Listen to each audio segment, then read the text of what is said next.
Dear friend, have you ever tried so hard to hold everything together, and yet still felt like things were slipping out of your hands? Have you ever done your best at work, in your family, in your relationships, but deep down, still felt tired, uncertain, or unsettled? That feeling isn't weakness. It isn't failure.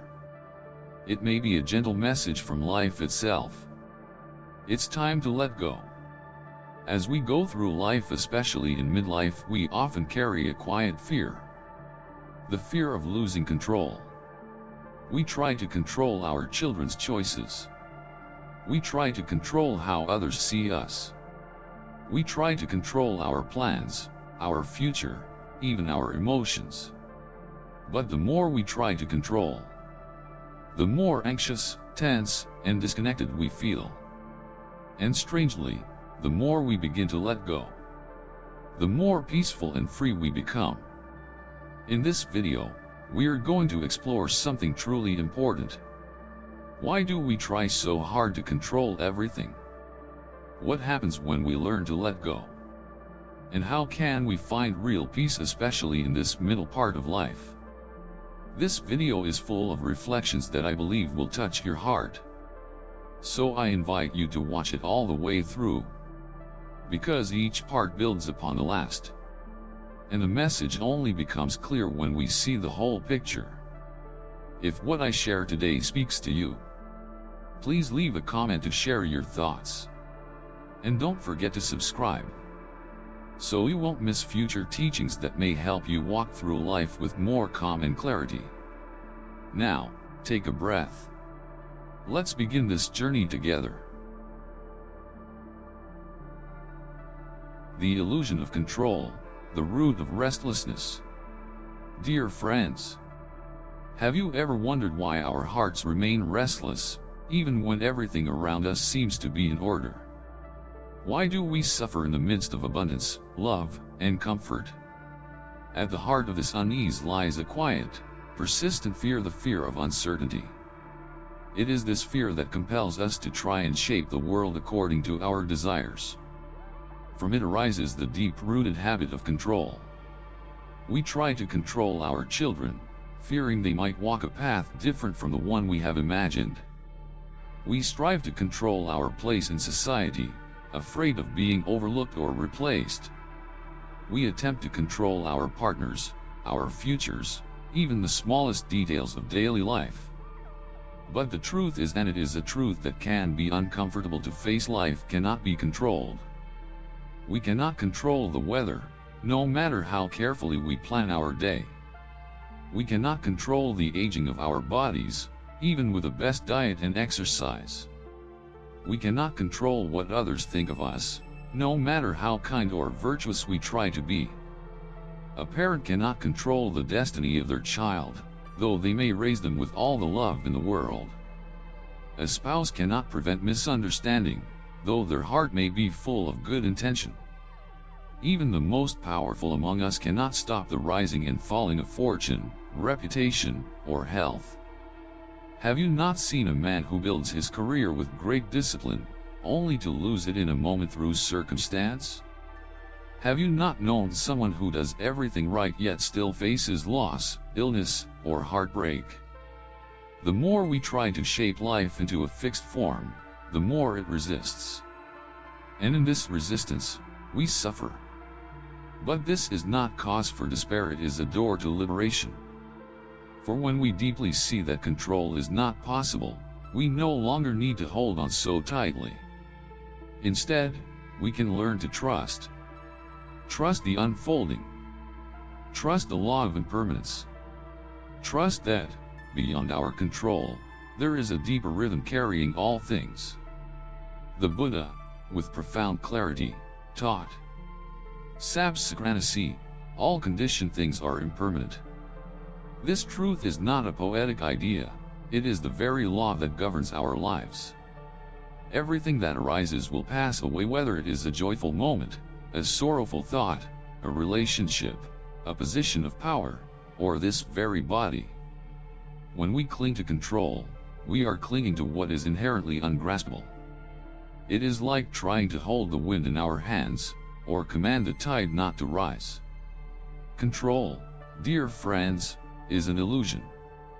And when we invest our energy into maintaining this illusion, we feed our suffering. Yes, control gives us a temporary sense of security. But it is a fragile peace, always threatened by change. In clinging, we contract. In fear, we harden. And yet, there is another way. The path of the Buddha does not ask us to reject life or to become indifferent. It invites us to participate fully in life, but with a soft heart and an open palm. To act without clinging to results. To love without possessing. To guide without dominating. To serve without demanding.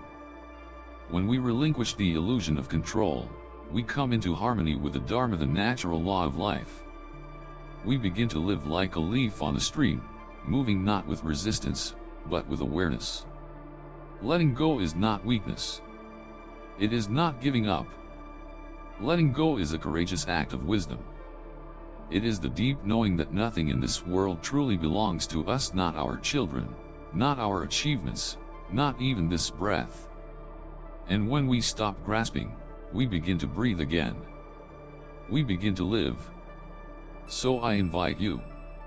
Let the illusion of control fall away, like autumn leaves returning to the earth. And in that sacred release, you may taste the peace that has always been waiting, just beneath the surface of striving. That peace is your true home. And it has never been far.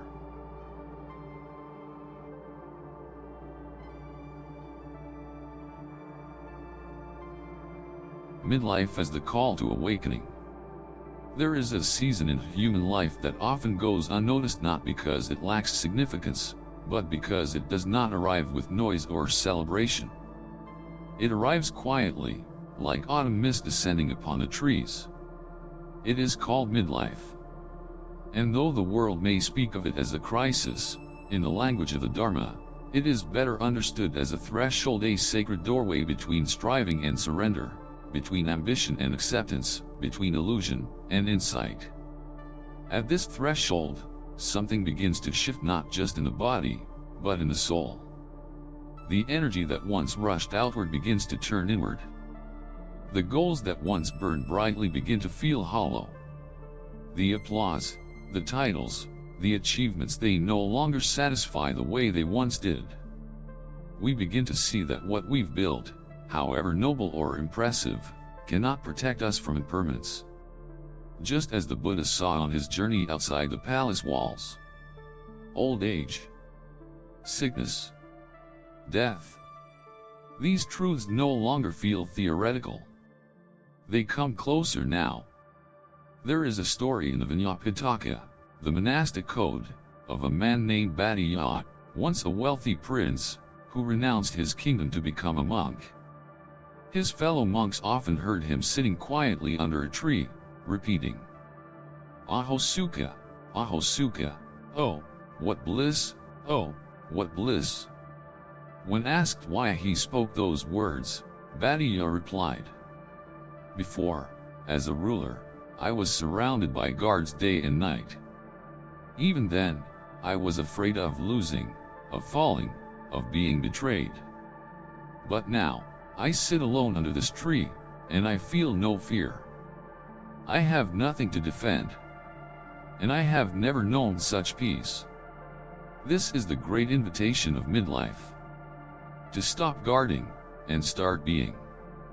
To put down the armor, and begin again, not as who we are supposed to be, but as who we truly are. Not the title. Not the role. Not the reputation. But the quiet presence behind it all. The world tells us that midlife is the beginning of decline. But the Dharma tells us, it is the beginning of seeing clearly. As the Buddha taught monks, there is one thing that, when developed and cultivated, leads to the realization of the fruit of stream entry, to enlightenment itself. What is that one thing? Wise reflection. Midlife, when embraced with mindfulness, becomes the perfect ground for such reflection. A leaf turning color. Consider the leaf in late autumn. Its green begins to fade.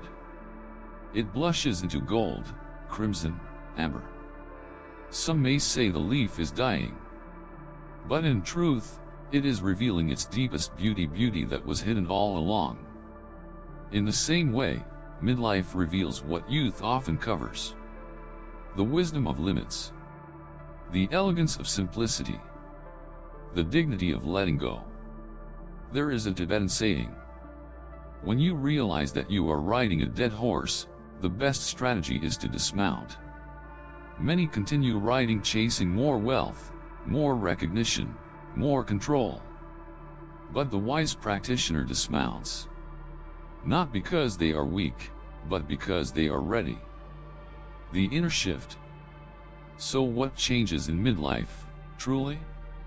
It is not just that we tire more easily. It is that we tire of what is false. We tire of pretending. We tire of performing. We tire of carrying burdens that no longer serve the heart. We begin to long not for more but for less. Less noise. Less resistance. Less craving. And into that space, something sacred begins to grow. Presence. Clarity. Compassion. Midlife is not the closing of a chapter. It is the opening of the most important one, the chapter in which we stop running, turn around, and face our own being. And in that facing, we may finally understand what the Buddha meant when he said, better than 100 years lived in ignorance is one single day lived in insight. If you are standing at this threshold now, I invite you. Do not cling to the old rhythm. Do not mourn what is falling away. Instead, sit, listen, and let the silence speak. Within that silence, the Dharma will rise like the morning sun, gentle, patient, and full of light. Dear friends, there is a deep misunderstanding in the world, a confusion between letting go and giving up. People often ask, if I let go of trying, does that mean I have failed? Or, if I no longer strive, will I become passive, indifferent, or weak? But the Dharma reveals something radically different. To let go is not to give up. It is to give in not to failure, but to reality. The bamboo in the storm.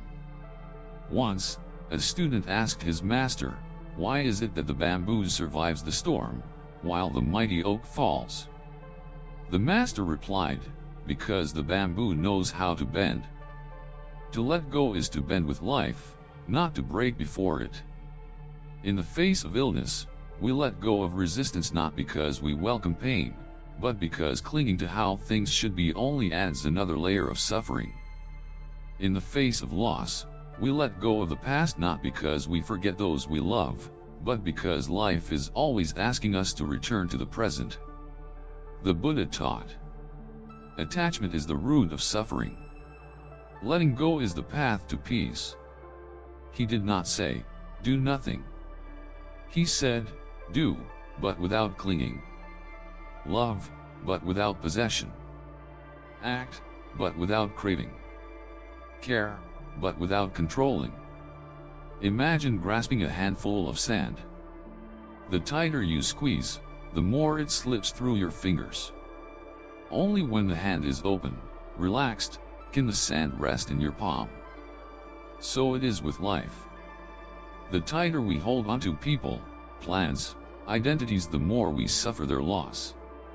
But when we open our hands, what remains is not emptiness, but space. The space for presence. The space for wisdom. The space for unconditional love. Letting go is the gentle art of releasing our grip on illusions. Not abandoning life, but embracing it more fully, without the weight of expectation. Consider a pool of water. When stirred, it becomes cloudy, agitated. But when left alone, it settles. And when it settles, it reflects clearly the moon, the stars, the sky itself. Our mind is no different. We agitate it with wanting, resisting, comparing. But when we let go, not out of despair, but from inside, clarity returns. Letting go is not weakness. It is the highest form of strength, the strength to face life as it is, not as we wish it to be. The quiet wisdom of the Buddha. When Prince Siddhartha left his palace, he was not giving up his life, he was letting go of what was false to discover what was real. When he sat beneath the Bodhi tree, he did not fight against the world, he let go of craving, fear, and illusion, until only truth remained. This is the path offered to us, too. Not a path of resignation, but of realization. Not a path of withdrawal, but of wise engagement. To let go is to live with open hands and a steady heart. It is to say, I will walk this life with care, but I will not carry what is not mine to hold. So, dear one, if you are tired not only in body, but in soul, pause, breathe, and gently ask yourself, what am I still holding onto that no longer serves? Can I release it, just for this moment? What if peace isn't something I must chase, but something that comes when I stop chasing? Letting go is not the end of love, purpose, or strength. It is the beginning of something far more spacious. Something like freedom.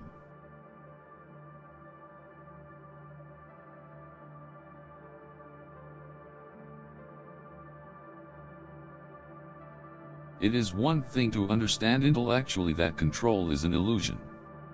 It is another thing entirely to live that truth in the everyday tides of our lives. We may not in agreement when we hear the Buddha's words. All things are impermanent. Yet, when our child doesn't listen, when the meeting doesn't go as planned, or when the world refuses to obey our will, we tense, react, and grasp. So, how do we practice letting go of control, not in a forest monastery, but in the kitchen, the office, the schoolyard, and the heart? Let us explore, together. Letting go of control in parenting. The love of a parent is fierce and pure. But often, love becomes entangled with fear. We fear our children making mistakes. We fear they will suffer. We fear they will not become who we dreamed they would be. And so, we try to control. We schedule every hour. We advise when they have not asked. We intervene even when they must fall in order to rise. But the Buddha taught, each being is the owner of their karma. Our children are not ours to mold. They are rivers with their own current. Letting go of control here does not mean abandoning guidance. It means exchanging possession for presence, fear for faith. Letting go in work and responsibilities. Many of us bring the same controlling energy into our work. We want every plan to go perfectly. We want our efforts to be recognized. We want certainty, in a world that never promised it. So we cling to roles, to reputations, to results. And yet, the more we cling, the more we suffer. In the Samyutta Nikaya, the Buddha reminds, with attachment comes fear. With non-attachment, there is no fear. Letting go of control at work does not mean becoming passive. It means doing our best with clarity and integrity, and then releasing the outcome. It means working with life, not against it. Letting go in relationships. Control often hides behind the mask of care. We may say, I just want what's best for you. But inside that sentence, sometimes, is a silent wish. I want you to be who I need you to be. We try to control how others see us, how they behave, how they love us. But true love is not control, it is space. It is letting the other person be free to be who they are, not who we imagine. The Buddha described metta loving kindness as like a mother protecting her only child, even at the risk of her life. But also without attachment, without clinging. Letting go of control in love is not detachment from others. It is detachment from ownership. Letting go of control over the inner world. Perhaps the deepest and hardest control to release is over our own thoughts and emotions. We try to control the mind. I should be calm. I shouldn't feel this way. I must be more spiritual. But the nature of mind is like the sky ever changing. The more we fight the clouds, the more the storm grows. But when we sit with what arises, gently, without judgment, clarity returns, like sunlight breaking through. Letting go means trusting that we don't need to fix every thought. We only need to witness it with compassion. Simple ways to practice letting go of control. When someone interrupts your words, pause. Rather than reacting, gently ask yourself, must I prove myself right, or can I offer space instead? When a carefully planned day unravels, take a slow breath.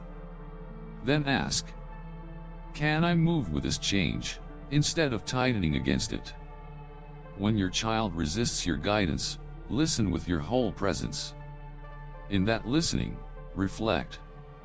Am I guiding from love and wisdom, or from my own fear of losing control? These moments may seem small. And yet, each one is a doorway. Each one is a quiet bow to reality as it is. Letting go is not a single choice. It is a gentle rhythm returned to again and again. A soft remembrance that life is not something we can command. It is something we are called to receive breath by breath, with open hands. And when we stop trying to hold life too tightly, when we release our grip, even just a little, we may discover something precious. That life itself begins to hold us, to soften our edges, to teach us how to return, not in control, but in peace.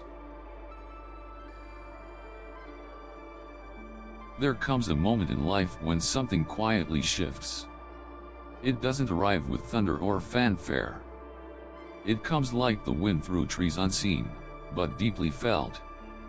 Maybe something falls apart, a dream, a plan, a relationship. Maybe it's just a silent knowing that you've tried so hard, and yet, things are still beyond your reach. You pause. And for the first time, you begin to see. You cannot control life. At first, this truth feels like a loss. But if you stay with it gently, patiently, it begins to open into something else. Not despair, but clarity. A turning point. There's an old teaching that says, the tighter you hold the rope, the more it burns your hands. Let go and the burning stops. Control often feels like strength. But in truth, it exhausts us. Letting go is not weakness. It's the beginning of real strength. The strength to surrender to what is, instead of endlessly fighting what is not. And when we do, something beautiful begins to happen. We stop grasping. And life starts breathing through us, instead of around us. A monk once told a story of two people lost in the woods.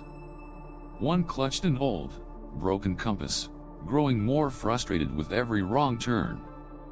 The other sat beneath a tree, closed their eyes, and listened to the birds, the wind, and the silence. That one found their way out. Why? Because the forest, like life, has its own language. But only those who stop controlling can hear it. So what's waiting for us when we stop trying to control? A stillness that doesn't depend on circumstances. A freedom not built on certainty, but on trust. Not the kind of trust that says, everything will go my way.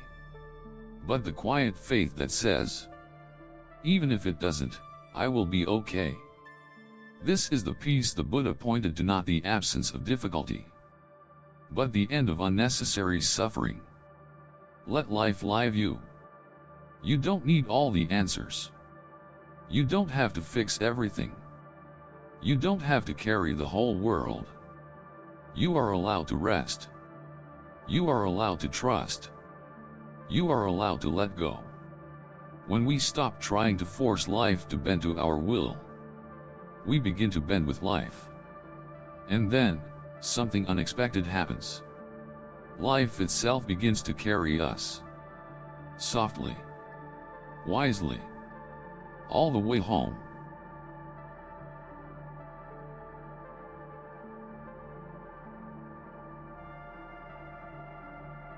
So here we are, dear one. We began with the illusion of control. We walked through fear, resistance, letting go. And now, we stand in a quiet field, where life no longer needs to be grasped, but simply lived. You were never meant to carry it all. Not the outcomes. Not the people. Not the burden of holding the world together. You were only meant to walk. Softly. Gently. With open hands. And when we walk like that, life begins to carry us. If this journey touched something within you, leave a comment and let us know what shifted. And if you haven't already, subscribe for more reflections like this. Because each video is crafted like a pebble dropped into still water. Small ripples that awaken deep peace. Remember this. Letting go is not the end. It is the beginning of the only freedom that truly matters. Until next time, may you walk lightly, and may peace find you wherever you are.